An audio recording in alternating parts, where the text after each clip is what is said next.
Magandang umaga sa mga kabahagi nating tuwi na po ay nag-aantabay sa programang Pamumuno 2025. Muli kaming samahan ngayong araw na ito ng Biyernes. Muling hataw natin for this week, no, mga kabahagi. At ako po ang inyong lingkod, Met Sanding Minion. At syempre po mga kabahagi, ako po naman ang inyong kabahagi sa Himpapawid, Ben Paipon, para sa ating Pamumuno 2025. So, Tata Ben, nako ngayon, Pakilala mo na. Excited Sabik tayo. na akong madinig yung mga advocacies at mga gusto nilang gawin sa ating pamahalaan, sa ating gobyerno at sa ating mga mamamayan. Inaantabayanin ito lalong-lalo na mga guro at syempre mga estudyante din, ha? Okay. Mga health workers. Oo, syempre. mga Kasama health rin sila workers. dyan. Okay, ito po ang makakasama natin ngayong araw na ito. Isa po siyang Filipino activist and member of the House of the Representatives. Graduate po ng Bachelor of Arts in Political Science mula sa University of the Philippines. Para magkasunod yung mga from UP natin, ano? Ha? Sitting as representative of ACT Party List, Teachers Party List from the 15th to the 17th Congress. So, may 3-year term na siyang experience. Oo, 3 years, tama, no? Oo. 3 consecutive terms. years. Yes, terms. Oo. So, alam natin na talagang ito ay bihasa na, no? Okay? Dapat maging senador na ito. Yun na nga eh. O, dapat nag-level up na, no? Nag-level up na ito eh. Pero Okay. tingnan natin, bakit gusto pa niya rin sa Kongreso? Tanungin natin mamaya. Okay. Nagsilbi din siyang Assistant Minority Floor Leader noong 15th Congress.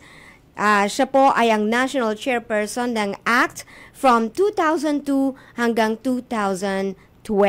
Ayun. And siya po ang nag-author, ha? Pakinggan yung maigi. Siya po ang nag-author ng Republic Act 10653 at yung expanding tax exemptions para sa mga 13th month pay ng mga public and private sector employees. Ayun, sa kanya pala yun, ano?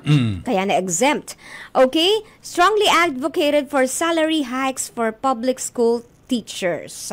Bago po sa Kongreso, siya po ay naging UP professor mula 1991 to 2010. Ayan.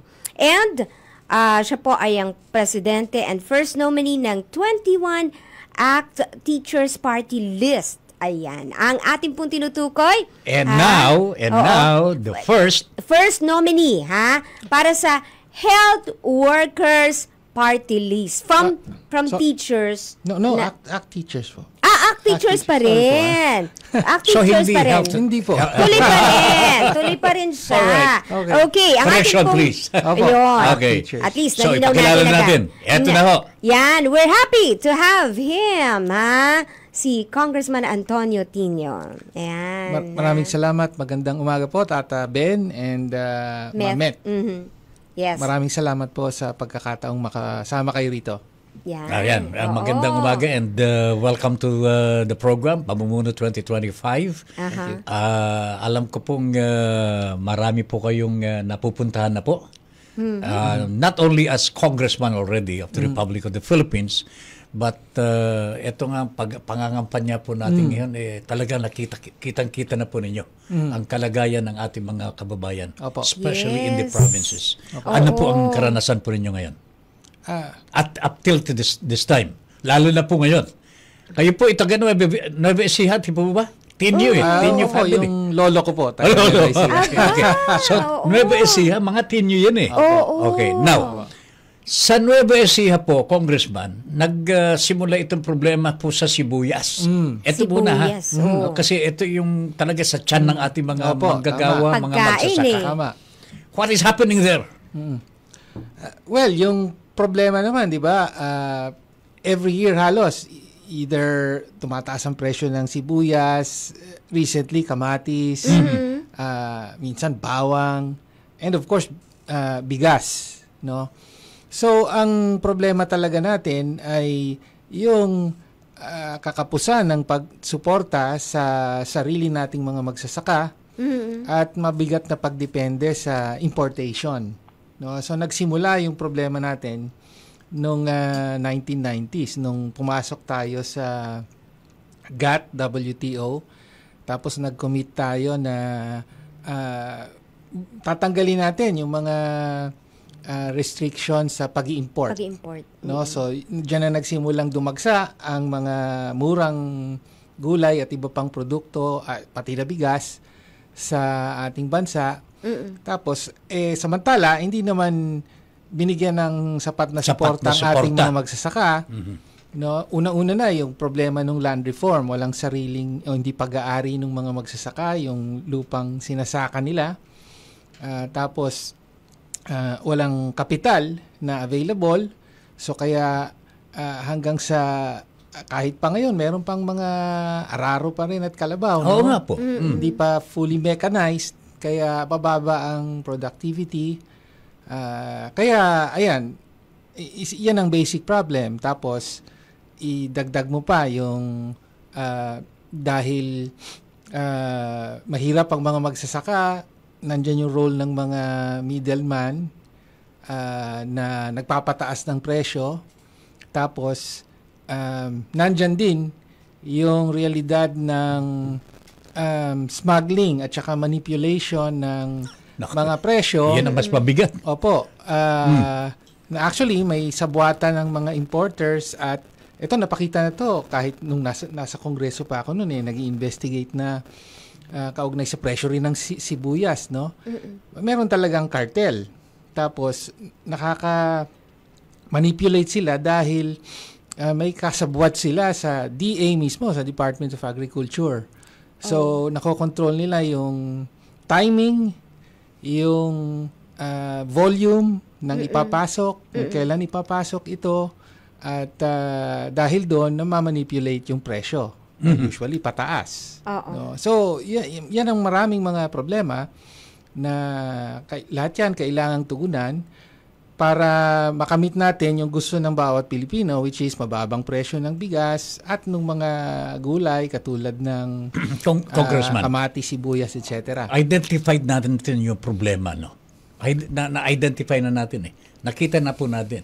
Ayaw lang aminin ng ating gobyerno. Ayaw aminin. Ayaw talagang aminin. Cartel, sabi nila, wala, pero meron. Oo. That has been found out already sa mga series of investigations in Congress and so on and so forth. So may cartel, may price manipulation and so on and so forth. And there is massive importation of the agricultural products. These two things are talaga identified as the major problems. Bakit tumataas po ang presyo ng mga bilihin? Ano po ba ang dapat gawin dito? Ang pinaka-basic talaga, kailangang suportahan at paunlarin natin yung domestic production. Ibig sabihin yung sariling pagsasaka natin.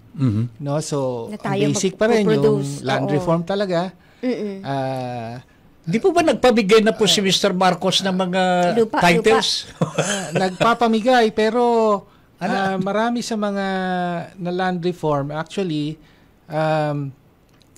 under parang may contract, parang gano'n no? May mga kontrata na. Dahil sa kawalan ng kapital, binigyan sila ng lupa.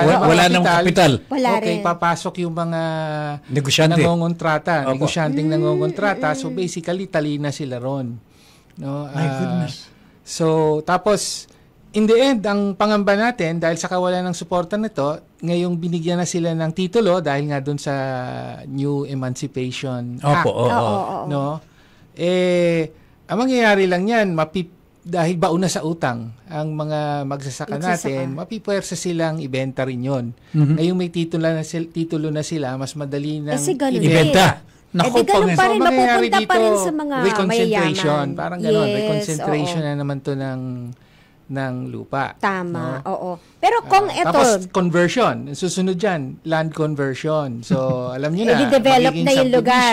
Magiging shopping mall. Correct. Ganon. Pero kung ito yung agrikultura natin, lalo wala rin. Liliit na naman yan at lalo tayong magiging dependent sa sa Vietnam, Sa labas. Thailand, etc. para sa sarili nating pagkain. Yun ang problema po. Yung punto ng importation, sige nandoon na po yun, lalong-lalo na naging maluwag na, no? Pero bakit, kung ang sinasabi is, yung panahon na tayo po ay nag-angkat, kumbaga parang wrong timing. Kumbaga dun sa mga panahon na tayo po ay umaani, 'di ba? Kaya lalong kung kailan nag-aani na yung ating mga magsasaka, nababaliwala, tumataas sa merkado, pero sa kanila nalulugi sila on their part, kaya nangyayari yung pagtatapon. 'Di ba? Oo. Well, yun nga yung nabagit ko kanina na actually nag-work lamang yan yung manipulation sa pamamagitan ng sabuatan ng mga cartel ng mga importer at mga opisyal mismo sa Department of Agriculture. Ang supposedly walang mga quota ng mga import quotas, pwede ka magpass. Pero ang naging de facto quota, yung mga permit na kailangang i-issue ng DA para makapag-import ka, yung ano ba tawag nila? Sanitary and phytosanitary. Phytosanitary. Oo, phytosanitary. Parang mga permits. Opo, BPI. No? So, de facto, pag wala ka nun, hindi ka makakapag-import. So, yun ang nagiging paraan para ma-issuehan yung mga malakas, tapos pati yung timing kung kailan nila ipapasok. Correct. So, unfortunately, tina-timing nila sa panahon na kikita sila ng malaki. Yes. Tsaka nag-aani na. Nalulugi yung mga local producer Farmers. natin. Yun ang nakakalungkot doon, Opo. no? Naku. Ayan, naumpisahin natin sa issue ng agrikultura. Marami pa tayong isyong i-raise mamaya. Tataben, ano? Pamumuno 2025. Pamumuno 2025. Okay, muli po nagbabalik ang programang Pamumuno 2025. Ako po ang inyong lingkod, Beth Sanding Minion. Kasama pa rin ang ating kabahaging Ben Paipon. Of course, our guest for today, ang nagbabalik bilang first nominee ng ACT Teachers Party List, si Congressman Antonio Tino. Okay? Tata Ben, you want to pick up on that note? Follow-up question lang po. Yes.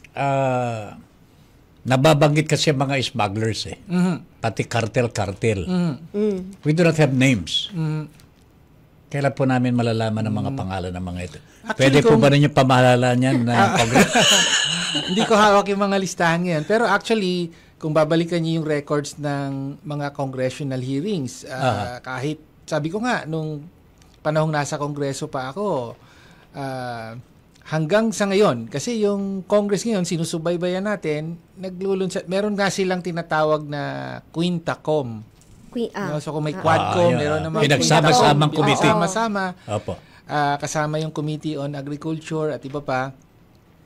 Actually, may mga binabanggit doon, no, na mga pangalan. So, mas parang ang problema pa hindi yung identification, kung hindi yung talagang seryosong pag-prosecute, pagkaso. Aba, yun There is maganda. not a single smuggler has been found out.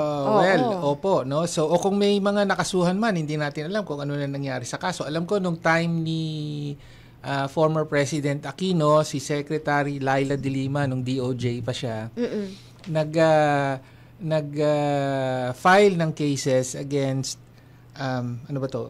Garlic, parang cartel ng mga bawang. Garlic, bawang. Oo. Pero hindi ko na alam kung ano nangyari doon eh. Baka Na-pursue pa yun. dapat ginisa ng maigi yun. So, may mga, actually, at natatandaan ko, yun yung unang pagkakataon na ginamit yung particular na batas nasa revised penal code against yun na nga, yung mga cartel. No? Pero as far as I remember, parang in the end, nawala rin. Parang Anyway. Yes, oo. Ito kung tanong ko lang, sa tagal po kasi na dapat, di ba, may nilaunch na dati ng mga kadiwa, meron yung mga, ano pa nga yun, aside from that kadiwa, meron pang isa ding dating ginawang administrasyon na pumupunta sila sa mga malalaking markets pa nga. At doon naglalabas ng mga agricultural products. Hindi ba ito epektibo? Parang, or somehow nakatulong sa mga magsasaka? Yung mga ganyang hakbang, of course, pag napapababa yung presyo, kunyari kadiwa, mas mababa yung presyo ng bigas, pero very limited po. No, hindi available para sa lahat.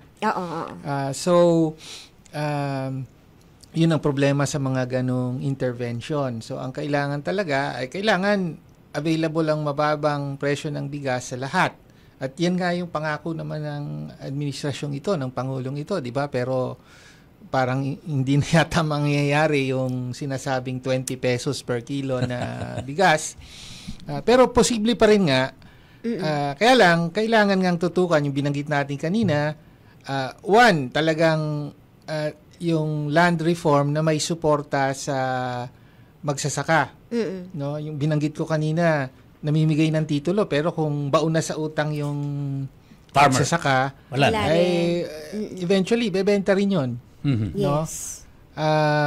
So yun yung una, no? Ang demand ng mga magsasaka ngayon, for example, production subsidy, no? So talagang bigyan ng full support yung mga kailangan nila for fertilizer, for kahit yung access to machinery, etc., irrigation, at iba pa. Tapos, so yun yung isa, support sa production, tapos yung pag-crackdown talaga sa mga cartel. Yung pagkakaso na hindi natin nakikita. Okay. Yes, naiba lang ako ngayon kasi si Congressman Tinio is a representative of the teachers. Yes. Ito, representante ng ating mga teachers. Meron po kayong, I don't know if this is your proposal, parang nagkaroon po ng problema ang isang member ng GSIS, mga teachers po regarding natin. the loan? Umutang, naka-1 million po yata ang utang po niya. Sobrang in the laki end, ng interest. naging 30 milyones. Ang kanyang ano. I don't know. I do not have the exact figures, but maybe you can tell us. Okay. Kahit gusto ba rin yun, talaga bubuwagin na po ba ang GSIS? So what is the plan? Hindi po.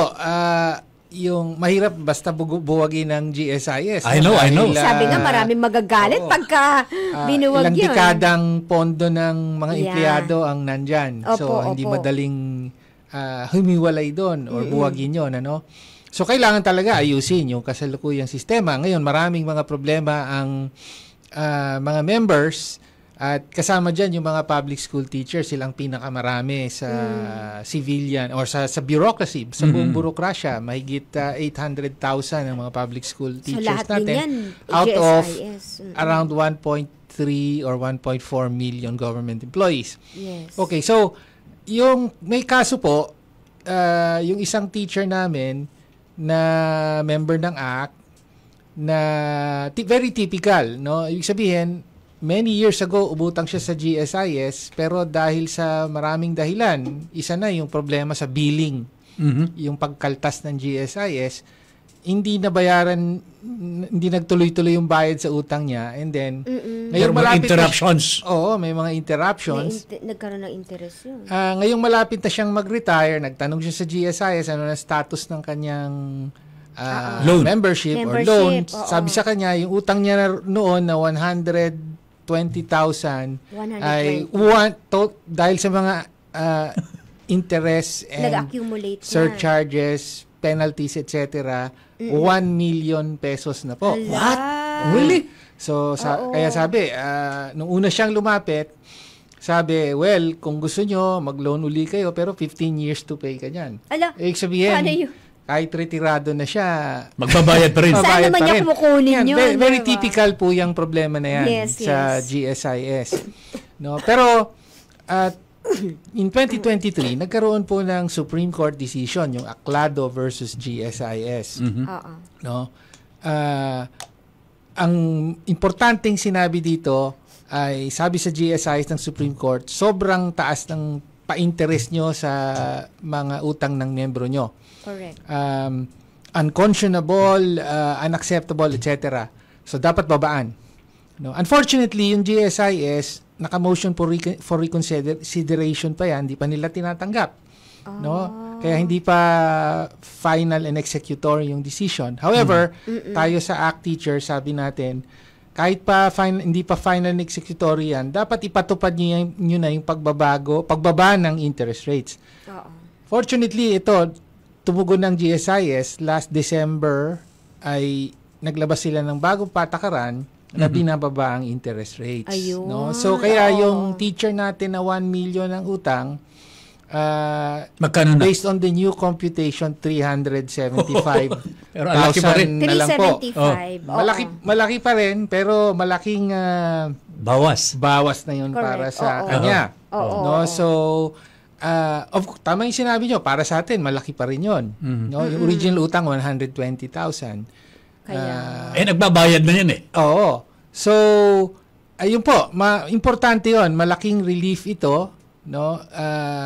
Based on a Supreme Court decision, no? Pero kaya ang turing natin dito sa ACT Teachers isang positive step para sa mga miyembro. yes. Oo. No? Pero tuloy-tuloy pa rin po nating tinutulak ang GSIS na i-implement yung buong desisyon ng Supreme Court in the case of Aclado versus GSIS. No? So, mas mababa pa dapat yung mga interest rates nila based on that decision. And then may mga iba pang mahalagang Magkano bang interest ngayon sa loan from the GSIS? Halimbawa, umutang ka ng 100. Effectively, parang in 1 year, yung kanilang interest, surcharges, etc., ay something like 33%, ganon. Ang laki. Okay. Ang laki na. Buti pa sa bangko ka na lang umuwi. Pero with the new policy, parang bubaba to 18%, something like that. Pero still malaki pa rin. But that's still Oo. high. Sa mga ano yun. Well, ano yun, kasama na doon yung mga penalties and surcharges pag hindi ka nakabayad sa utang. No, yung kanilang interest, magkano ba? 6%? Ang isang importanteng nangyari sa pagbabago, yung dating compounded, ginawa nilang simple interest. So, Yes. malaking pagkakaiba yon. Gandang relief na Anyway, rin yun po yung concrete na ilaban natin, no? Nababaan ng GSIS ang kanyang penalty, interest, and surcharges. At dahil dito, ay maraming mga members, lalo na yung malapit na mag-retire, malaking kaluwagan ang ma-expect nila. Oo. So, do you have any major proposals what to do with the GSIS? Hindi talaga pabubuwag. Basta hindi talaga bubuwagin kasi talagang nakakataas ng kilay yung gano'n, ha? Well, kailangan tiyakin natin na yun, hindi pinahihirapan ng GSIS. Dapat nga ay magbigay ng ginhawa sa mga members na nagserbisyo ng ilang dekada sa gobyerno. Yun din ang sinabi ng Supreme Court. Kaya maling-mali yung ginagawa nyo na nagpapa-interest kayo na sobra-sobra. Hindi na nila ma-enjoy ang kanilang retirement. So yun po yung isa. Meron din tayong proposal, yung ACT Teachers, no, mula nung nasa Kongreso ko hanggang sa ngayon, si Rep. Franz Castro ang representative. Apo. Para sa lowering of the optional retirement age to 56. Yan. Para sa mga militar na employees. Okay. So napasa na po yan sa House, pero hindi pa umabante sa Senate. Yun ang status diyan. Kamakailan nakipag-dialogue kami with GSIS at sila naman ang position nila is kaya nating implement yan kasi they have done the math at yung impact sa kanilang actuarial life, alam mo na yan ang pinakamahalaga sa GSIS is reduction by something like 3 years or something like that. From 57 to 60. So, manageable. Kumbaga, kayang tanggapin ng GSIS. So, kaya hopeful tayo na sa susunod na kongreso, kung di nakakayanin ngayon, ay maisabatas na ito ang proposal na to. At marami pong clamor yan no, na mas may option na mas maagang makapag-retiro. Tama. Para ma-enjoy talaga nila yung pera nila tapos yung time. Yung mga members ng GSIS dyan, antabayanan po ninyo. Malapit na hong mag-retire at the age of 56. 56. Ayan. Makakapasyal-pasyal pa sila, okay. diba? Okay. So, mamaya, Sige. Oo. bago tayo mag-break, Yes, Tata Ben. gusto ko pong pag-usapan natin ito mamaya. Reaction po ninyo tungkol sa intelligence fund at okay. confidential Ayan. fund ni Correct. Vice President. Opo. Saka yung pagka-aresto ng ating Pangulo dun sa ano na ba talagang Lagay. sipon? Uy, Okay. Mamaya. si Kong ang kabilang sa mga complainant sa impeachment case versus That's correct. Sara Duterte, That's correct. Vice That's correct. President. Okay. No? Pamumuno 2025. Pamumuno 2025. Okay, muli po kami nagbabalik sa ikatlong segment po ng ating programa at kasama pa rin po ninyo ako, ang inyong lingkod, Met Sanding Minion, of course with Tata Ben Paipon at ang ating guest for today, ang mga tumatayo para sa mga guro. Ang first nominee po ng ACT Party List, walang iba kundi si Congressman Antonio Tinio. Ayan. So, Alright. Kong, Itatanong na natin ito. Yes, yung mga isyong maiinit sa ngayon. Complainant ang ACT Party List Sabi dito. nga, ha? Ano na po bang nangyayari dun sa confidential fund? Bakit hindi umaandar? Yan, oo. Well, una po gusto naming i-note na actually yung ACT Teachers Party List sa pamamagitan ni Rep. Franz Castro, yung kasalukuyang kinatawan natin, siya po ang unang nagsiwalat nitong issue ng maanumalyang paggastos sa 125 million pesos na confidential fund ng Office of the Vice President sa loob ng 11 araw. No? So Napakabilis. ito yung pinagsimulan no nung issue na to. Tapos tama kayo, eventually na humantong na nga sa pag-file ng impeachment complaint. Isa kami sa mga complainants at alam naman natin nangyari, no? So actually ang bola ay nasa Senado na. No, yes. Unfortunately, ang Senado, particular si Senate President Escudero, mukhang iba ang appreciation dun sa sinasabi ng konstitusyon na dapat the Senate must act on the impeachment forthwith. No? Ang forthwith sa Only kanya one ay word. apparently May July iba pa. May, July pa. kumbaga may pasubali pa. Can you imagine 5 months mo yan? Tama po.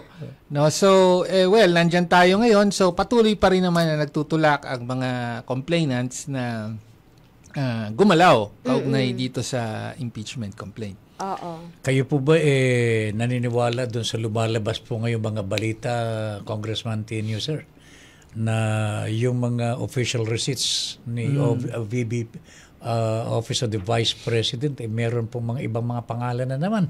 Oo, na lumilitaw, di ba? No? Mukhang And they do not appear dun sa PSA records. Parang, wala. Walang birth certificate. Walang birth certificate. May tao, pero walang birth certificate na nandoon. Congressman. well, mukhang bahagi na kasama yan dun sa impeachment complaint na final namin na may mga padron talaga ng na nag-indicate ng anomaly sa paggastos. So isa yan yung paggamit ng mga apparently fake names. No? Alam natin yung Mary Grace Piatos pero marami pang ibang lumabas ngayon. Tapos yung mga imposibleng mga claims, no, na halimbawa nakapag-disburse daw sila sa isang araw kasi ang rule sa COA dapat may isang disbursing officer lang, special disbursing officer pagka confidential funds, no? Pero dun sa kanilang sinabit sa COA, yung isang tao raw na ito ay nakapag-disburse ng something like 30 plus million pesos sa isang araw. Sa isang araw sa po. iba't ibang locations sa Luzon, Visayas at Mindanao. Para siyang Superman. No, so, kung saan siya napunta. Ayun, yung mga ganong pattern ang nag-i-indicate na parang hindi yata mapagkakatiwalaan yung reports, yung accomplishment reports ni Sinabmit. No?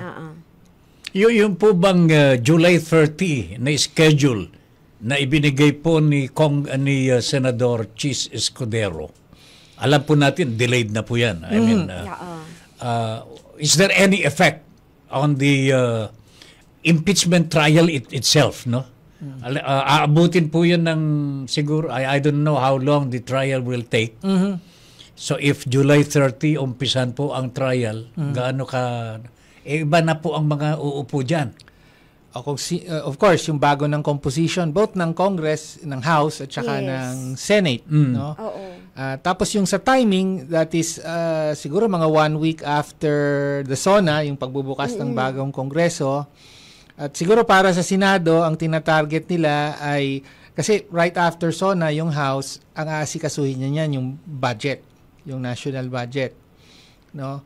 So siguro priority. Priority. Ngayon iintayin ng Senate yung na matapos ang House bago nila formally i-tackle yung budget. So siguro yung time frame na yon ang nakikita nilang panahon para magsagawa ng impeachment trial. So kasi otherwise may impeachment trial sila tapos kasabay nun, kailangang i-deliberate din nila yung budget. Mabigat ang magiging trabaho ng Senado, pero kailangan nilang gawin yun. So ano gusto nilang palabasin? Para hindi na pag-usapan yung impeachment? Para hindi na aabot? Hindi, parang hindi na. ganon? Well, I think kung ang desisyon ng Senado ay simulan siya sa susunod na Kongreso, talagang yun na lang ang panahong pwede nilang gamitin. No? Kaya yung iba naman nagtutula, kahit nga ngayon. Sabi nga, forthwith . So, dapat ngayon pa lang. Right there and then. No? So, ayan po, ganun ang sitwasyon. Pero may lumalabas po ngayon na tila itong si Chis Escudero po hindi po niya kinonsulta ang kanyang colleagues. Sarili sa pagbibigay ng schedule sa impeachment trial. Kumbaga sa sinolo po niya. And walang kibo yung kanyang mga senadores po natin. Ano bang nakikita ninyo dito? Talaga ba? Silent lang siya. Kumbaga parang, eto na yung schedule the Senate ko, is sarili supposed ko. to be a collegial body. Of course. So, hindi ko po alam kung ganyan nga yung nangyari. Pero, well, it's up to the other senators, no? Kung feeling nila nalabag yung kanilang internal rules or traditions dito. And also, of course, dahil bago ang magiging Senado sa new sets. susunod, kailangan ding subaybayan natin kung may magbabago ba, for example, sa leadership ng Senate. Yes. Kaya marami po pong pwedeng Pero mangyari. wala po ba kayong napapansin na wala po ba kayong nararamdaman na baka naman magbago na rin po ang pananaw ni Chis Escudero. Baguhin po niya yung schedule. I-schedule na po kaagad. Right after ng election? Right pagka after may the new election. opposition na. Baka after the election. Well, I think ang dating sinabi ay June 2 ba yun? Basta may date na silang June binabanggit 2. na pwede na magsimula, maybe yung mga preliminaries bago yung actual trial. So, it might be possible na mangyari yon. Pero as to yung papagahin pa, more than that, palagay ko, hindi mangyayari batay sa mga sinasabi ngayon ng Senate President. No? Pero kayo po, bilang part of the complainant and sa hanay po ninyo, meron andun ho ba yung feeling na still magpupursu pa rin ito? I think obligasyon, kailangan matutuloy talaga yan kasi ayan may more than 2/3 na vote ang Kongreso dito at so obligasyon talaga ng Senado na dinigin ito. So mangyayari ito. Yeah. Yun ang natitiyak natin at tayo tuloy-tuloy na magtutula kasi kailangan nga yung accountability para sa nangyari sa confidential funds. Among other things. Yes. Alright. Okay. Abangan na lamang mo natin kung ano mangyayari. Correct. But 51% of the Filipino people would like the trial to go on. Yes. Tama. Kaya nga bring out natin dito na maaari baka sakali naman magbago Tama. ang desisyon ni Chis Escudero na wag nang gawin sa July 30 pa po ang Correct, impeachment oo. trial. That's 5 months delay. From forthwith, inubos po niya 5 months. Anyway, Okay. dito tayo sa mga plataforma po ninyo, Yes, oo. Congressman. Yung mga gusto niyang ipatupad, ha? Yung mga hindi pa nagawa ng mga naunang term, di Yung ba? plataforma mo Okay. is has something to do with teachers and even workers for that matter. Opo. Bakit po yung mga teachers po natin masyado mababa pa rin ang sweldo? Tama. At yung mga minimum wage earners po natin, Tama rin. pasado na ho sa Kongreso ang 200. Oho. Pasado na sa Amerika 100 sa Senate. Sa Senate 100, mas mababa eh. Pero hindi pa po nagtugma yung kanilang so we have a delayed minimum wage hike Hindi ba for our nag-compromise workers. na lang para What is being done in Congress today? Congress, meaning yun nga, Senado no? and Congress. Tama kayo, may napasa na sa Senado, 100, yung sa House, nagpasa ng 200, pero second reading pa lang yun. No? So hindi pa approved on third reading. No? Ang tingin namin, the President should have certified the bill as urgent para mapasa na on third reading, para bycam na lang ang inaantay natin. Bycam na. So as it is, wala pang katiyakan kung magiging batas pa nga yan or nagpapogi na lang ang Kongreso sa pagpasa nung 200 pesos na yun. 200 pesos. Second reading pa lang po ba yun? Second reading pa lang po yun. Kaya pala hindi. Kasi kung nag-third reading na, di bycam na lang yan. Mabilis Kaya, na. Oo, mas mabilis na pagkagano'n. wala eh. Kaya parang, unfortunately, mukhang papogi lang to unless in the last few days of this Congress ay kikilos pa ang Kongreso at talagang ipapasa ito. No, yun ang hamon natin sa Kongreso na in the isa sa mga huling akto na pakikinabangan talaga ng mamamayan ay kagyat na ipasa. Yung Itong kung 200 di 200, no? Pero ang tinutulak nga natin mas mataas pa. No, dahil ang hinahabol natin yung sinasabing family living wage, isa yan sa mga advocacies natin sa ACT Teachers Party List, no, na at least 1,300 daw ang kailangan ng isang pamilya para mabuhay ng disente. Maayos, oo. No, so yun ang dapat habulin. Okay.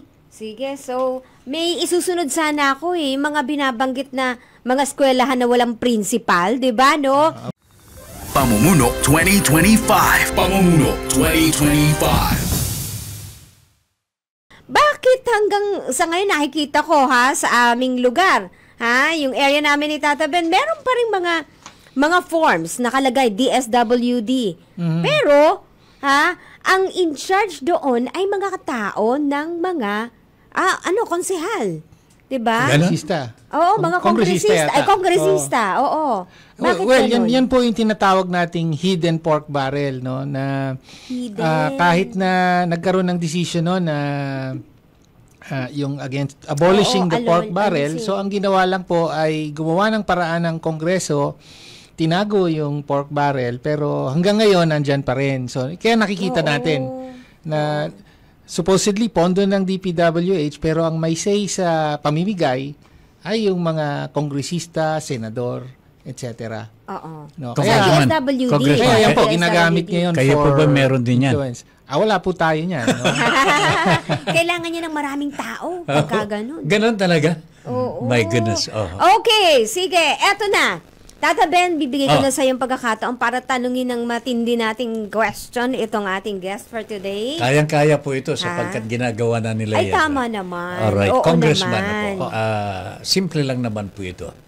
Kayo po ay first nominee ng ACT Party List. Apo. No, ACT Teachers Party List. Bakit po sa tingin ninyo kayo o yung party list po ninyo ang iboboto nitong darating na halalan? Why? Dapat po tayong iboto at sana iboto tayo ng mga kababayan natin dahil may proven track record na po ang ACT Teachers na ipinaglalaban una sa lahat ang karapatan ng mga Pilipino sa edukasyon, no? So pinaglalaban natin yung pagdoble sa budget ng edukasyon para yung mga problema natin, yung mabigat na gastos sa edukasyon, yung kakapusan ng mga teachers, yung ng mga classroom at teachers, yung mababang pasweldo sa mga teachers natin, at iba pa ay matugunan, no? Para nga yung right to education ng mga Pilipino, mga kabataang Pilipino ay ganap na ma-enjoy. At hindi lang po edukasyon, kung hindi mga issue ng mamamayan, na mahalaga sa mamamayan, ay pinaglalaban natin. So kanina napag-usapan natin yung usapin ng agrikultura at yung pangangailangang ibaba ang presyo ng pagkain, no? Meron po tayong kasama po tayo sa mga nag-a-advocate para dito, no? At yung sa usapin din ng corruption, again, may record po tayo na naglalantad kahit sino pa man, kahit gaano kataas ang opisyal, ay hindi po tayo umaatras sa paglantad kung may nakikita tayong anomalya. So, kaya sa mga kadahilan ng ito po, para sa guro, bata at bayan, paglalaban po ito ng ACT Teachers Party List. Alright, Yun, okay. Okay, sige. Tandaan nyo yan, mga... Yes, para sa mga Number guro. 21 po para sa balota. Anong number? Number 21 Number po. 21. Yan. Huwag kalimutan, 21 sa balota. Okay, sige. Shout out muna tayo sa mga nanonood at nakikinig sa atin ngayon. Nandiyan si Jonathan Geronimo, Teacher Rubes, si Grace Abeliar, Adrian Romero, Daisy, Hogier Villarias. Hello din kay itong laging nanonood sa atin sa Bulacan, si Angelo Redaha. Ayan. And of course, Uno Maki and Karen Mendoza Pama. Ito, special mention daw, si Rex Ramos. Salamat, sa pagtulong sa namapababa ang aking GSIS loan interest na umabot sa 1,064,000. Siya po yung teacher. Siya po. Si Ma'am Reggie Ramos. Siya po. So, what happened to the loan? Si Rex. Yun na nga yung 300 na lang. 300 Okay, yung na 1 lang. million naging 375,000. Mag-retire na po ba ito? Hindi pa naman po siya. Hindi pa naman. In the next maybe 2 years, no? Okay. Makakabayad kaya ng 300,000 ito? Well, kaya na po 'yan, no? Okay. Installment. Pero and sayang then, ano. Opo. Ayan, so yung may mga utang bayaran nyo na para hindi magtaas ang interest. Si Ruby, Hindi, wala namang problema sa pagbabayad eh. Oh. Ang problema po, dinagdag, masyado malaki. Tama po. Ang interest Okay. na inilalagay po ng GSIS. Tama hindi, po. hindi dapat po na ganun. Tama. I think that is the pinuna ng Korte Suprema po Tama yan. po. Kaya naman may naitulak natin na baguhin ng patakaran. Kaya nagkaroon ng relief si Ma'am Reggie. Si Correct. Ma'am Rex. Yan. Oo. Pero gusto pa nating pababain.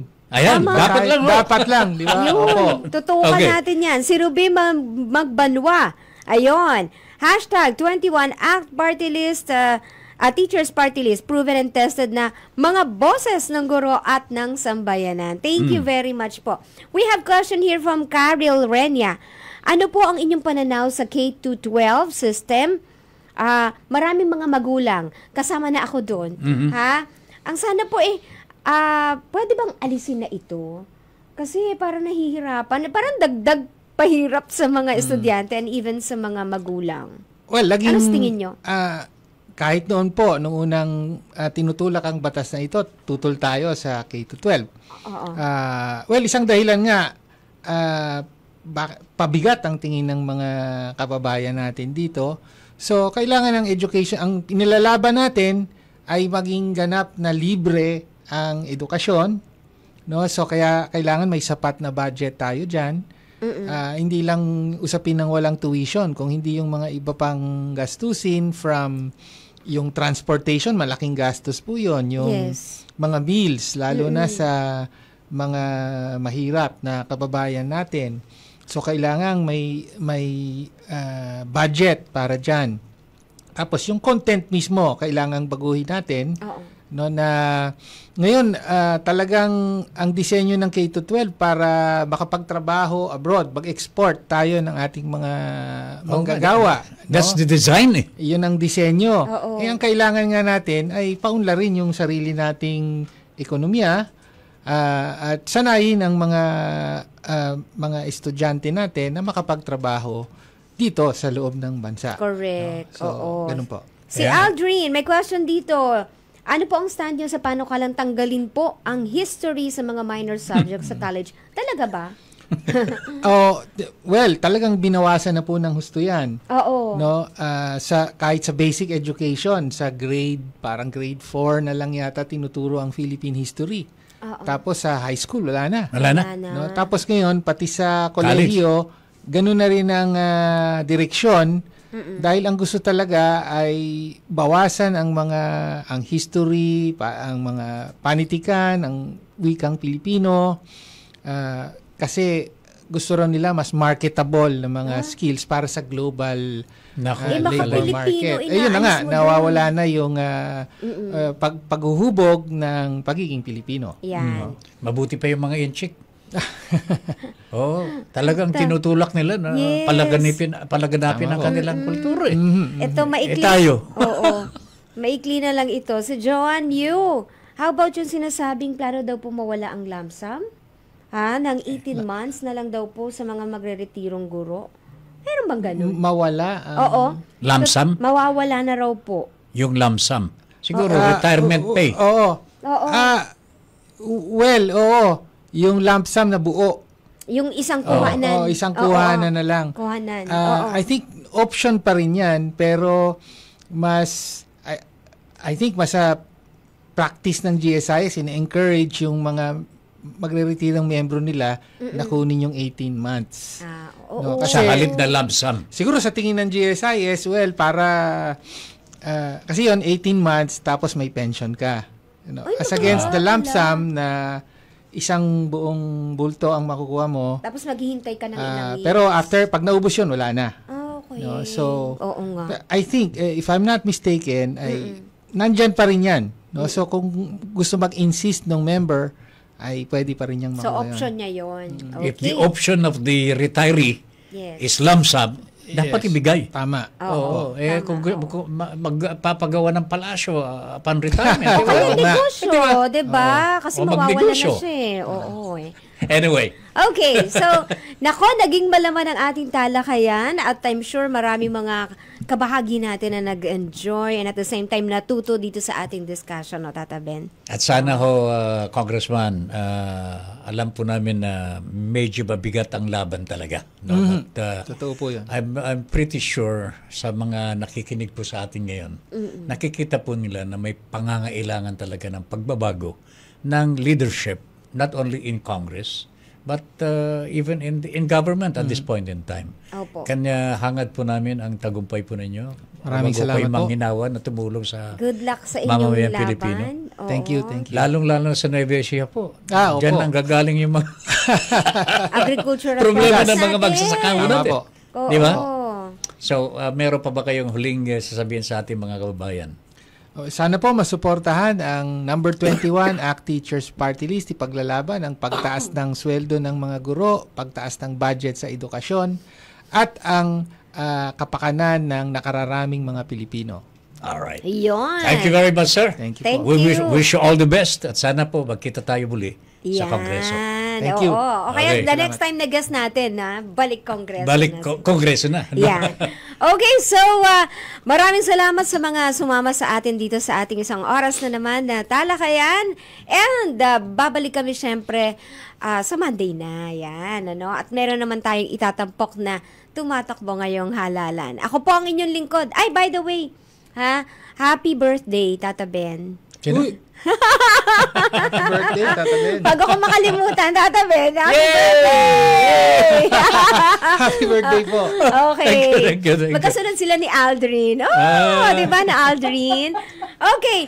Ano pala natin? Basta't magagandang lalaki magkakasunod yan. Yun Oo. So, acknowledge pala natin ang presence ng mga nasa production. Of course, nandiyan si Miss Ango, andyan si Mr. Ram Malonzo in spirit. Still in maternity leave. Ay, ganun ba?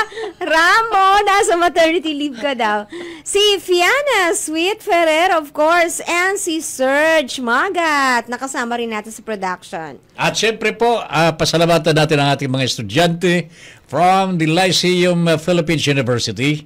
Sa TUP, Dromar Napay, ang ating technical expert ngayon. Yes. And FEU, Lisel Carranza, researcher po natin from Adamson and NCST, Aldrin. Si Aldrin is here with us. Sa UCC, UST, CEU, PLM, and UDM. Ito mga estudyante ho natin. Uy, nakikigulo ang ating DJ, sa 1FM. Si LV. Yan, Si LV. Hello, sir. Hi. Okay. So, see you. Sige. Yes, mga kabahagi, hanggang sa susunod na linggo. Ako po ang inyong lingkod, Met Sanding Minion. At syempre, hindi ko makakalimutan yung technical director natin, si Engineer Dave. Thank you very much. Ben Paipon po sa ating Pamumuno 2025. Pamumuno 2025. Pamumuno 2025.